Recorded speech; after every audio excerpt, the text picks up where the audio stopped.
Hey, Jen Maleka here, the Holistic Health Boss, your functional diagnostic health coach and personal training expert. And I'm sitting outside today because being outside more, getting outdoors is part of my cortisol junkie recovery plan and program. So it makes a big difference to be outside and be relaxing and being in nature.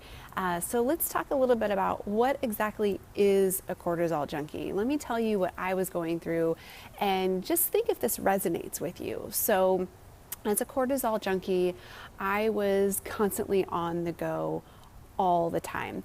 I used to feed off of the rush of working under pressure. It was almost like I would intentionally wait till the last minute to finish projects, or I would take on extra responsibilities at work because I liked being under pressure. It was like an adrenaline rush that I would get all the time. And then the feeling of accomplishment afterwards would be getting me naturally high. There was like this anxious, jittery feeling that would happen all the time, kind of like a happy anxiousness, but I would also feel amped. Like I just remember feeling like I was speeding through life all the time, like hopping from one thing to another, going to work, going to run an errand, doing this, doing that. It was like I had endless energy all of the time. I was running around like a crazy worker bee and being overly productive. I actually took a lot of pride in how productive I was. I was really successful at work. I moved up the success management corporate ladder, whatever you wanted to call it, and I was constantly complimented on the amount of work that I put in, the quality of work that I put in, and that all fueled basically the cortisol junkie in me. Because you see, what happens is cortisol is a hormone that's released when we're under stress. So whether that's stress from working under pressure, constantly having things on our to-do list, running from one place to another, or always just having something that we have to be doing, our body is constantly putting out cortisol as a result of that. And cortisol basically makes us feel energized. It is our natural energy. It's kind of like adrenaline, essentially. And so it's this artificial energy that we're creating based upon the demands that we're placing upon ourselves. And that keeps fueling us. Well, over time, eventually we kind of get addicted to this. It's like being an adrenaline junkie. Like some of you have probably heard of that before, where people really like to go out and do these outrageous, crazy stunts because they're addicted to the adrenaline rush that they get. Cortisol can kind of be the same way. It's this like insane fuel that's just powering your body. Like I look back now and I look at how I was living my life, constantly on the go, always under stress, working really long hours, working out, exercising for hours on top of that every single day, and then burning the midnight oil over the weekend, staying out late with friends. And I look back and I go, gosh, like how did my body endure that all the time? And that's because it was living off of cortisol. I was getting that natural high from cortisol. And on top of that, I was feeding my body with processed low-calorie foods to keep my weight down, and I was relaxing with alcohol, like using alcohol as my release essentially, and that was creating more stress inside my body that was pumping out more cortisol. Well, it all eventually came like crashing down on me. I felt like I was crashing and burning when I was getting ready to turn 30 and I was feeling like I was 40. I just felt old. My aches, I had all these aches and pains in my joints, and I was exhausted all of the time. And I didn't know it at the time that I was a cortisol junkie. I just knew that something wasn't right. So I decided to test myself, and I did an adrenal cortisol test and found out that I was basically running off of cortisol fumes. I had used up probably everything that was available to me, and now I was just exhausted. So I had essentially like reached this peak of cortisol, and now I was coming down off of that. My body could not keep up with the demand for cortisol anymore, and it was leaving me totally exhausted and tired all of the time.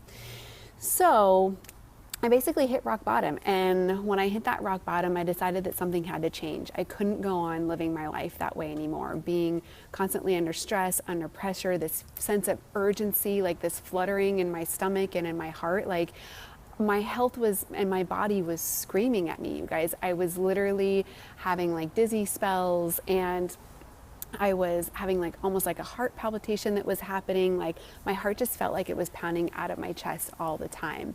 So when I ran this cortisol adrenal test and I saw that my adrenals were totally tanked, that's when I decided that it was time for me to take back control, that I had the ability to change things. I didn't work in an emergency room. Like nobody was going to die if I didn't respond to my email or finish that project, early, or if I took on, an extra project that somebody asked me for. I had to start making changes and doing something differently. So I want to give you a snapshot of like how things kind of changed for me. So back then, I used to wake up, first thing in the morning, immediately go and have coffee and jump on my computer and start responding emails. I think my eyes were barely even open. I would drag myself out of bed, super exhausted, and I would get right to work, and then I would put caffeine in my system that would cause my cortisol to spike. And that's how my morning would get started off. I was constantly and immediately working, essentially.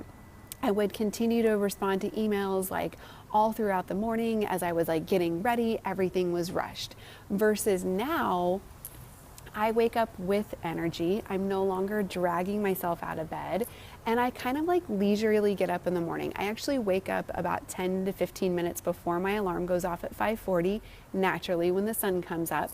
So when you're waking up naturally with the sun, that's one of the signs that your cortisol is in balance. And I kind of leisurely hang out with my dog. I get up, I have a glass of lemon water, I feed my animals, and then I get ready to work out, not looking at my email or doing any kind of work. Like I make the morning about me. So rewind again. So back then, what lunchtime looked like is I would basically be scarfing down food while I was working in front of my computer, trying to finish my lunch before the next meeting that I had piled on top of myself. My digestion was upset. I was maybe feeling bloated after that, and my energy was already starting to tank at noon. So huge, spikes in cortisol happening with the stress, constantly, stacking meeting after meeting and not giving yourself any time to eat, being rushed through lunch, essentially. Versus now, I schedule out at least an hour for lunch. I eat my lunch sitting outside in a relaxing environment. I use lunchtime to maybe check my personal email so that I don't feel rushed afterwards. And I might run maybe like a leisurely errand or two just to take a mental break from work. That has been huge.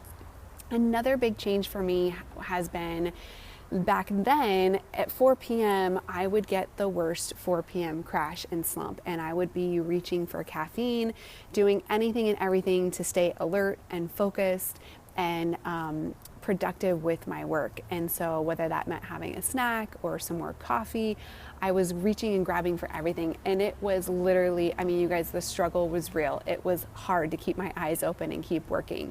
Versus now, I actually feel my best sometimes at 4 p.m. in the afternoon. I have tons of energy. That's when I take the majority of my client calls and do some of my best work on my upcoming projects. So a huge difference in that shift. When I started to eliminate a lot of the stress from earlier in the day, my energy later in the day got way better. And then the last kind of example I'll give you guys is evening time. So back then, when I was a cortisol junkie, around 7 o'clock, I would eat dinner again in front of my computer while I was working. I would be worrying about all the emails that I didn't get to, worrying about how people were going to think I was responding all the time, wondering what tomorrow was going to bring, like future tripping about the next day, essentially, and all the things that I had on my to-do list, going over and over in my mind what my schedule was like. And I would continue to do that into the evening time. I would consistently check my email like every 5 minutes. I would be on Facebook, I would be watching TV until I went to bed. And most times I would actually poop out on the couch, totally pass out at 9:30 because my body was so exhausted, and then I would have to drag myself to bed. Versus now at 7, I have a nice relaxing dinner with my family, or I eat outside, I take the dog for a walk, and I come home and I meditate for 30 minutes. And then I'll spend some more time with my family, maybe watch a little bit of TV, and then relax and go to bed without checking my emails. Like one of my biggest rules is that I don't do any work after 7:30. So for any of you who've tried to do text me clients after 7:30, now you know why I haven't responded till the next morning. So these are some huge changes that I made. As a cortisol junkie, I can happily say that I no longer thrive for that cortisol rush. There are a few times, occasionally, super rarely, that I will get that little ping of energy, like something stressful is happening. And the thing is, you guys, is that your body doesn't understand the difference between a life-threatening stress and just stress that you're creating. It responds all the same way. So when I do feel that happening, now I'm able to recognize it, and I can do something to instantly calm myself down, like some deep breathing or some meditating or just stepping away from the situation altogether, so that I don't get rehooked on that cortisol drive again. I can tell you now that my mind is so much more peaceful. It's not racing all the time. I feel, like I said, I wake up with energy about 10 to 15 minutes before my alarm even goes off. And at the end of the day, I feel naturally tired, but not completely depleted and exhausted. So it is possible to recover from cortisol dysregulation or dysfunction. And if you guys are experiencing any of the same things, like you have this constant sense of urgency, you're always stressed out, you have an ongoing, never-ending to-do list, and you feel like you're fluttering around like a busy bee all the time, chances are that you might be a cortisol junkie too. So do, as a result, want to invite you to check this out. Like when I got tested, this was the huge turning point for me. It was the reality check that I needed to turn things around and to start feeling my best again. So I have a special offer for you guys that's actually ending today. I'm offering a special discount to test your cortisol and adrenal levels using an at-home urine test for $459, and then you get a 90-minute consultation with me to go over your results, to look at how you can alter your lifestyle using diet, rest, exercise, and stress reduction in order to reset your adrenals, get unhooked from cortisol, and get back to living a more peaceful, relaxed, and appealing life so that you can make the most out of every day. So if you guys are interested in the test, you can go ahead and click on the link below or go back to the email where you maybe got this video from, and that's available through the end of today. Otherwise, stay tuned, because I will constantly be talking about adrenal fatigue, recovery, what you can be doing, mindfulness, diet practices to help you guys live your best life and be more empowered in your own health boss. So talk to you guys next Thursday.